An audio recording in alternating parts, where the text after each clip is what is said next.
Ketchup. Ketchup. Ketchup. Ketchup. Ketchup. Huh. I'm in way over my head. This video is sponsored by Archon Studios. Hey, I'm Knarb, and in this video we're going to be discussing one simple question about D&D terrain. Should you make it or buy it? The answer, as it turns out, is not that simple. It's not that simple. First, let's clear some things up.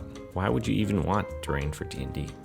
Well, for me, it boils down to the immersion factor, the showmanship, the pizzazz. It helps engage otherwise bored players. And it's even a great way to get younger players more interested in the game. And yeah, I'm realizing I'm losing some of you here because you can absolutely play D&D without any sort of terrain or miniatures. And that's totally fine too. But chances are you're a big nerd like me and you want to break out your toy play set and invite your friends over to your basement and eat Cheetos and drink Diet Coke, right?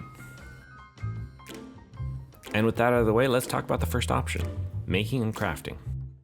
So you start investing by getting some hobby supplies. You know, that's your hobby knife, your cutting mat, your glue and your glue gun. That's all you really need to get started, and it'll only cost you in the $10 to $50 range. For materials, just start simple using cardboard, cardstock, foam core board, or extruded polystyrene. There's some excellent tutorials out there for making D&D terrain out of these materials. But this will take time to hone, and it'll slowly start taking over your RPG hobby. And I don't know about you, but time is something I value more and more as I grow older. Before you know it, you're getting a hot wire table, specialized texture powders, flock, fancy cardstock from Michaels, and polystyrene sheets. Rock molds and static grass applicator, an airbrush. Oh, what's that? I could start putting in LEDs and electronics into my build? Let me grab a soldering iron, some breadboards, and an Arduino kit. Did you see what that one guy does with epoxy resin? I want to do an epic river pour too. Wait, resin costs how much? Believe me when I tell you, going down this rabbit hole stops being cheap real quick. So why do I do it? Well, it's rather simple. I enjoy crafting and the process of making. It's a journey for me, not the destination. I could just as well throw my crafts in the garbage bin after I'm done with them, and I would have gotten just as much enjoyment out of making them. For my D&D games, I get by most of the time with some dungeon pizzas and random dungeon dressing, and only put out big set pieces for special encounters. But what about you? Your ranking might put playing RPGs and wargames above crafting, in which case your time might be better spent planning your campaign or playing games rather than countless hours crafting. But what if you still want to have some cool set pieces and terrain and you don't want to spend the time to craft it? Well, obviously you can buy it. Alright, hold up. You told me that making stuff starts getting expensive once you get into it. But buying terrain is so expensive right out of the gate. Have you seen some of the prices these companies charge for terrain kits? I mean, what the hell, GW? $100 for this? Well, yeah, you might have to do a bit of digging, but there are companies out there and individuals that aren't trying to extort every last hobby dollar out of you.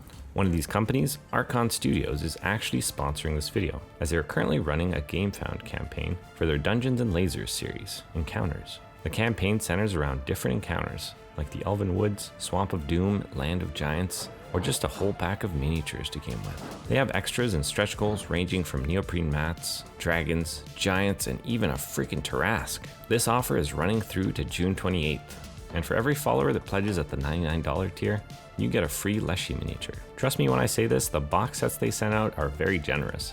You get a lot of plastic for your money with these kits, and it's all hard plastic, which you can glue together with your standard plastic glue, or keep modular with magnets. Check the link in the description for more details. And yeah, with the rise of 3D printing, lots of amazing designs are available for a lot cheaper than physical kits. Some are even free. The main cost is the filament or resin, and general 3D printer costs and maintenance. And yeah, if we're opening up that can of worms, now you are getting into a whole other hobby with 3D printing, which is not for everyone. But have you looked at some of the print-on-demand services? Some of them are on Etsy, and some of them even sell custom-made D&D terrain. There's lots of people selling dungeon tiles as well as bespoke crafted terrain pieces for ludicrously affordable prices, given the effort some of these people are putting into making foam carved terrain.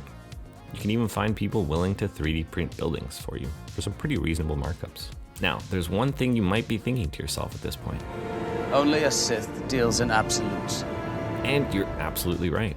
There's no reason you can't dip your toes into both camps. You can buy some kits if you have no patience or lack the motivation to learn and build yourself, but also spend some time crafting that epic boss room encounter that your players would totally find a way to circumvent. You don't even need to invest in all these fancy tools and equipment you see in my videos.